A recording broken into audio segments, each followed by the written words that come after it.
Hemmeňize salam, men Ataş Mehmet. Bugünkü videomuzda siz bilen bu ataçan nöronlarymyzy gaýtalamak maksady bilen iki sany çyzygy çyzar. Bu ýerde görýän çyzygymyzy. Hatta şu ýerde 4 sany çyzygy bar. Men şulardan birincini we üçünjüni çyzar. Şu ataçanny meselem chamferda fillet öwrenipdik. Ondan soň şu ýerde circle'lar bar. Ondan soň mirrorlamany, aýnalamany, trim buyruğunu ulanyp biz şu çyzgylary emele getireriz. Men birinji we üçünjüni çyzarm, ikinjini we dördünjüni siziň özüňiz çyzarsyňyz size öýüş gönükme görnüşinde şeylerek berem. Men suraty hatda teknik çyzgylary videonyň aşagynda siz bilen paýlaşam. Siz şu ýerden alyp çyzyp bilersiňiz. Geldim o tekede. Şu ýerden ilki bilen men birinji çyzmak isleýän, birinjide maňa nähilek şekil berilipdir. Men ilki bilen öňüme aýtmaly esasy şu daşky, çarçuwan, ramkany çykarmagy isleýän. Hatda orada esasan şolar ýalyk edilende has dogry görnüşde gidýär çyzgylar. Çyzgynyň hatda şu çyzgyny çyzmak üçin ýygyderlik esasy algoritma bize gerekli. Meselem ilki bilen näme der? Şu aşağıdan başlap çyzyp başlar 50 gider, soň ýokaryk 18, soň sağa tarap şunu koda çenli ýene 50 mm gider, soň 45 graduslyk şu ýerde görýän bolsaňyz şu ýerden şunu koda çenli bir çyzygy çyzar. Hatda orta 40 mm ýokaryk çenli çyzygy çyzar. Ondan soň gelir şunu koda şu nokot bilen şu nokodyň deňine çyzgyny getirip soň ýene şu nokot bilen birleşdirer. Ondan soň şu ýerlere fillet, merkeze bir tany circle we şu ýerde bir tany fillet atar. Geldik o tekede. Ilki bilen men ölçebilemme seretýän bir başyndan başlap line bilen çyzmak isleýän 55 diýdim, soň ýokaryk tarap 18 ýadymda sakladym. Enter diýdim. Orta modum açyk, göni we dik çyzygy çyzmak üçin. Aslında polar amaçat bilinler, yani polary şu 45 çyzygyny çyzjak wagtymy size görkezýän. Sen kurnakoda gelip bassym, näçe diýdim, 55 diýdim, ýokaryk tarap 18 diýdim. Soň içe tarap 50, sağa tarap 50. Şu ýerde men enter basyp çyzgyny tamamladym. Men şu ýerden bilen bolsam, ýanky çyzgydan 45 graduslyk şeyler bir çyzygy çyzmak isleýän we boyunyň hem 40 mm bolmasyny isleýän. Şular ýalyk size bir ýatlatmam bolar. Meselem şu çyzygynyň hatda o çyzygyda görkezýän. Şu çyzygynyň men x uğruna göre 180 derece diýeni bilýän. Meselem line'ymyza biz derece berjek bolan wagtymyz şu çyzyga şu nokotdan başlap x uğru boyunca başlaýardy, 0 dereceni x hatap etýärdi we sagynyň tersi boyunca bitýärdi 180 gradus. Ýa-da biz şulara ýalyk bir görnüş, şunu kotdan şeylerek mawsumyň uğruna göre çyzmak islesem, meselem 250 derecelik, 250 derle 200 derecelik şeylerek bir derece vermeli bolýardym ölçegime. Men şu ýerde bilýän 45 gradus, men şu ýerden çyzygy çyzmak isleýän 45 gradus şu ýerek men 180 derece beren ýagdaýynda şu ýerden şu çyzgymyň tersine şoň bilen şol bir uğurda çyzygy çyzýan 180-iniň 4de 1 45 bolýanlygy üçin şu ýerden men şunu edip bilýän. Polar trackingden polar moddan şu ýerden men 45 taýlap bilýän. Geldim 45 bar. Sen nokada gelip taýladym, line diýdim. Şu nokady tutdum we bilýän bolsaň meselem 90 derecede. Men şu ýerde polardy saýlan derecelemde çyzgymyň göni urup durýan uğrum ýaşyl bilen özi awtomatik tutýardy. Meselem 45-e gelen ýagdaýymda da şu ýerden 45-e geldim, 45-de ýaşyl uruldy, 90-da ýaşyl uruldy.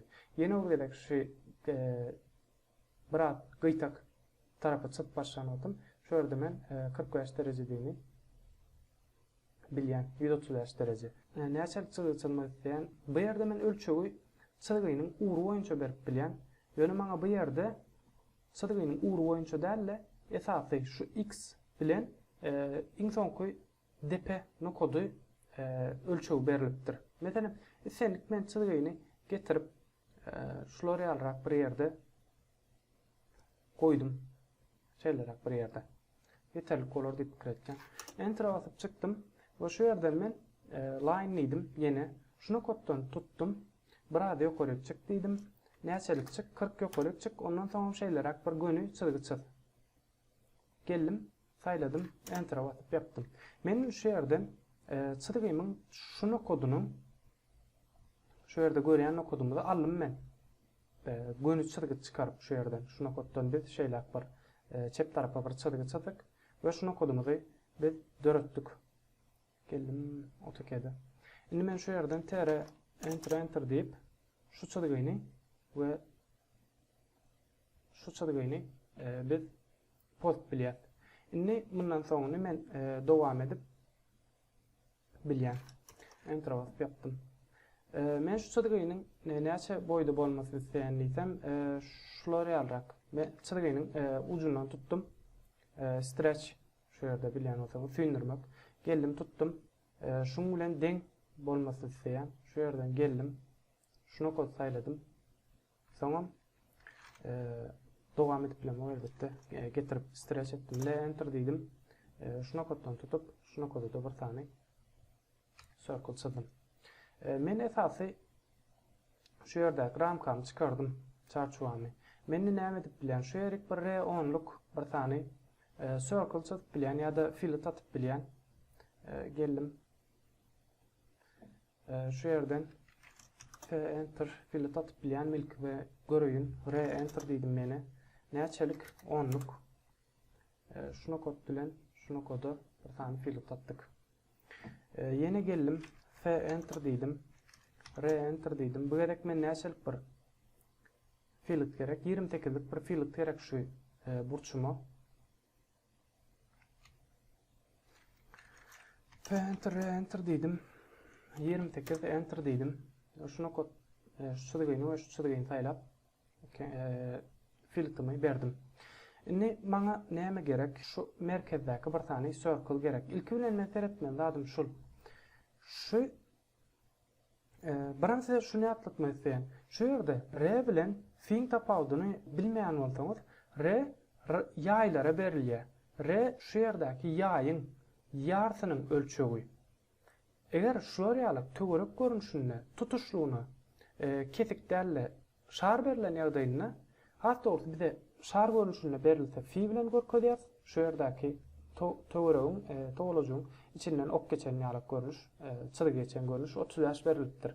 Meselem şu 28 R 28 bolsa, şuň fiýsi hem 2 hissesi bolar.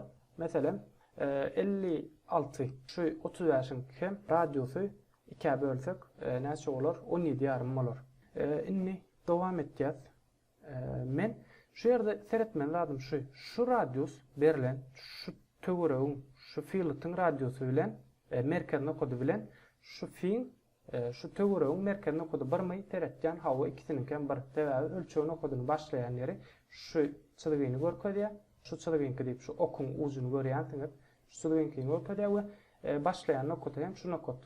Edil şon ýaly şu fi bolsa şu içki töweregiň ölçegini berýär we fiýsi hat dogry ölçeg çyzygy şu nokoddan başlaýar. Şu ýerde gören bolsaňyz iki tane ok bilen görkezýär. Meselem R28 diýipdik. Şu ýerdäki fiýsi hem 30 ýaş. Şu ýerden indi bir tane circle çizmek isleýän. Men ikisiniň hem merkez nokodu bar diýipdim. Geldim üstüne biraz sakladym. Şu ýerden merkez nokodu maňa geldi, center diýip. Şu nokodu men bir gerek bastym we circle diýdim.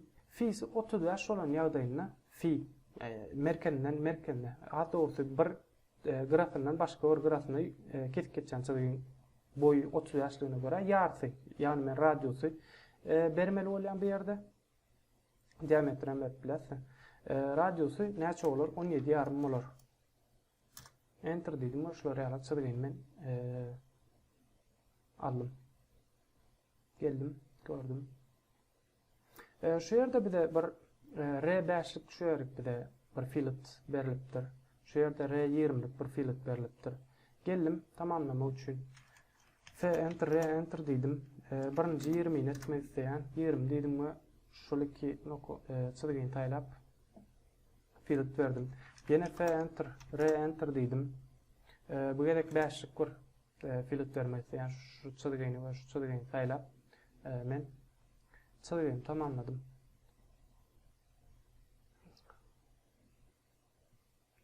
Geçerak birinji çyzgyny şeýlerak şu atky çyzgyny tamamlanýar. Näýletim? Bir de şolary alak bir zat gerek. Merkez çyzgylaryny çizmaly. Aslında biz çyzgyny çyzan wagtymyzda edil şu çyzgyda peýdalanmadyk köňe ýagdaýlarda merkez çyzgysyndan biz peýdalanyp bilýär. Bu şolary alak bir ýatlatmasyda ölçeğli çyzgylar çyzan ýagdaýynda, teknik çyzgylar çyzan ýagdaýynda plot alanyda mesela başka bir yerine uğratmak isteyen ýagdaýynda dogry we düzüw bolmasy üçin merkez çyzgylaryny yerleşdirmeli. Merkez çyzgysyna masalan başka görnüşde çyzgylar bilen çizmaly. Onu hem siz bilen layerlary gören wagtymyz düýpli görnüşde size düşündirer. Şu ýerde şunun ýaly bir ýagdaý bar.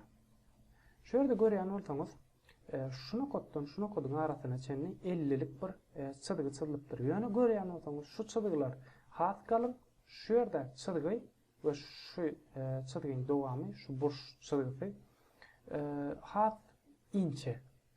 Bu bir de aslında çyzgymyz aslında şul. Ýöne bu ýerde bize ölçew bermek üçin bize gerek bolýar. Mesela biz şu çyzgyny bilmedik ýagdaýymyzda biz näme edip bilerdik? Biz şu çyzgyny nokody hatda şu çyzgyň uzunlugyny biz bilmedik ýagdaýymyzda çyzyp bilerdik. Ýöne näýleýsem berileni biz üçin has gowy. Has anka çyzgy çyzmamyza ýaraýar. Geldim üçüncü çyzga. Şeýlerak çekdim. Kaptalan teretden şöyle bir yüz, burun, gözü demeğinden aktar. Geçtim. Şu yerde men ilki bilen size näme etmek isteýän maýdaýyn. Şu yerde ilki şuba çyzgy nämelerden emele gelipdir. Şu yerde bir circle'myz bar. İçeride ýene bir circle'myz bar. Şu yerde circle, şu yerde circle, şu yerde töwerek circle'lanmady bar. We her biriniň arasy şu yerden dowam etýän görnüşde R50'lik filletler berilipdir. Şular ýaly. Men näme etmek isteýän? Size öňünden algoritmamy size aýdaýyn, ýygy derliligini aýdaýyn. Ilk men şu çyzgyny çyzmak isteýän, töweregi, soň şu töweregi çyzmak isteýän, soň şuny çyzyp we şu çyzgyny çyzyp, çyzgyň bu tarapyna mirrorlamak isteýän we şular aralyga bir tane fillet berip, fillet hem mirrorlamak isteýän. Hawasyna şuna medip bilerdim. Şu çyzgyny töweregi çyzyp, daşky töweregini çyzyp arasyna fillet berip, ondan soň mirrorlap bilýän. Olum dogry. İç tapaw diýär aslında bir-birine. Geldim. Şu ýerde teretdim R20'lik berilipdir maňa şu daşky ýaýym. R20, F20. Geldim. Aslında şolary alak bir ýagdaý bar. Bir-birine bolan uzaklygy bize esasy gerek zat şul. Mesela şu ýerde bar bir tane ilki bilen iň birinji etme zadymyz biz şu ýerde şu merkez çyzgysyny geçirsek biz üçin has gowy bolar. Boyuny mense aýdaýyn 80'lik 80'nin ucundan gidýän 60'lık çyzaýyn menki. Geldim otakede. Line diýdim. Şeýlerak bir çyzgy 80 enter diýdim. Näçe diýdik? 30 diýdik. Enter. Geldim enter diýdim. Şunu al şu tarafa. Näçe etmedim. Aslında çyzgyny bilerdim de size mirror bir ulan görkezän diýdim de. Näçe kösenýär? Enter diýdim. Şu ýerden bir 30'luk bir tane çyzdım, enter basıp çykdym. Enter diýdim, circle çyzmak isteýän, şuna kodu 20'lik. Yine enter dedim. Yine şuna koy sayladım. Ve 10'luk. Bilen olsanız radyosu 20 olan şu yerdeki radyosu 20 olan doğrusu şu radyosu 20 olan fizik hem 40 olur. Şu yerdeki fizik 20 verilen bir de radyosu 10 oluyor. Geldim şu yerden seyretken radyosu 15'lik fizik 16. Yine enter'a bastım. Şu yerden radyosu 15 dedik.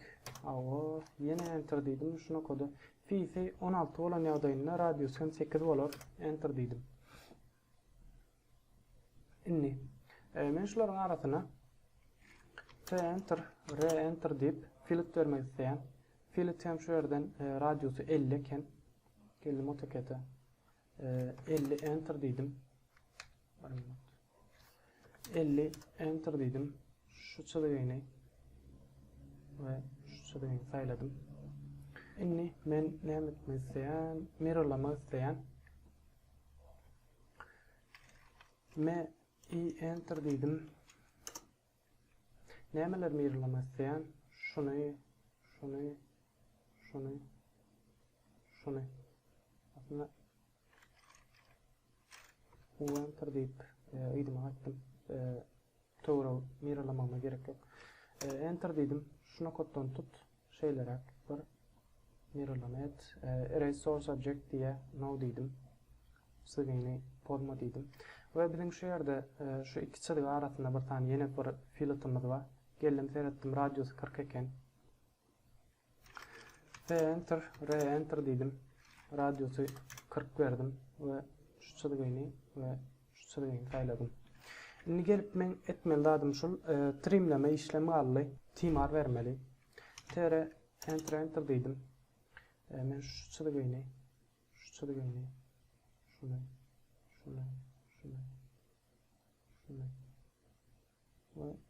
ve şunu. Başka var mı? Seyredeyim. Başka yok. Kısaca şeyler enter'a basıp çıktım.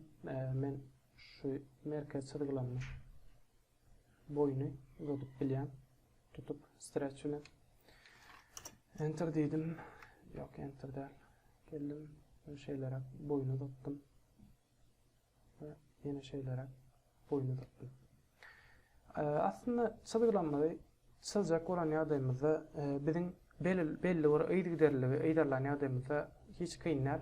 Şuları al görmüştü, çizgiler sırf biliyor. Şu adatında kendi o gözünüzde oğudan görünmeyen ortları öne layer'ları işlemeden sonra has yalpırlılı çizgiler çizeriz. Onu da kendi almadığı annotations'tan sonra layer'ları görürüz. Biz kaçarak şeyler sizden önümüzde has doğrusu ödünüz ikinci ve dördüncü çizgiler çizip bilersiniz ya da istendik çizgileri gaytalap hem çizip bilersiniz men çizanlanmadı. Ya doğrusu siz şunu etseniz az koğulur çizgileri ilk men bilen şu video bilen birlikte çizin. Ondan sonra ikinci ve dördüncü çizin. Bu siz için kat paydalı olur. Sebebi AutoCAD'de aslında hem programlarda şunu yani practice makes perfect diye İngilizler. Praktike edip liderli işlep belli oraya gelmiyor. Şu yerde size açsam şu çizgi bilen men geçireyim aslında. Yani şu yerde etmeli adımız şu circle çizar şu daşkı merkezde bir tane circle şu daşa bir tane circle içe bir tane circle şu yerik circle çizar son line çizmeli oluyor şu yerde yakınlık korkudan ne şu kötüne line çizmeli oluyor yani şunu yattan çıkarmak line'larının şu yerdeki circle seyredin şu yerde bir tane circle var bu çizgi değil aslında gönü değil line değil şu yerde bir circle var yani şu yerdeki circle bilen şu yerdeki circle'a line'lar tangent yani degip devam görünüşte gidiyor. Şu yerde siz bilmeli adınız şu o snaplerden şu yerden görkeden size o snaplerden siz tangent'i açan yağdayınızda şun üstünden line'lar çizan vaktiniz degip devam görünüşte gidiyen çizgiler çizarsınız. Endpoint, midpoint, center yapın işlem wagtyňyz tangenty tutman biler ýa-da tangent tutjak wagtyňyz centerine ýa-da endpointine, midpointine ýa-da şu ýerden kwadranty çäreklerine barıp gelmeşip biler. Pemmesini yapın şu ýerden clear all diýin. Ondan soň tangent diýip siz şu line'yňyzy çyzyp bilersiňiz. İkincide de aslında şu ýerdäki çyzan çizgimizin edil bir görünüşi şu töwerekler çyzyp şu ýerdäki şu aralara fillet berip şu ýerde 20 bir fillet bar eken filletler berip soň şu çyzgyň dowam bolan ýerlerinden trimlep çyzgyny tamamlap bilersiňiz. Çyzgylar çyzan wagtyňyz esenlik problema ýa-da mesele çykan wagtyňyzda meňden habarlaşyp bilersiňiz. Videolaryň başyna aslında video kursyň başyna aýtman ýatdan çykarypdyr. Men bir mail adresi ýa-da habarlaşmak üçin bir kontakt beren. Şol kontakt bilen esenlik soraglaryňyzy maňa sorap ýetirip bilersiňiz. Men elimden geldiçe has näçe tiz bolabildiçe şonça size kömek etmäne synaşar. Häzirlikçe şeýlerak temaňyzda köp sag bolsun aýtjam. Indiki videomda görüşýänçek hemmäňize hoş sag bolun.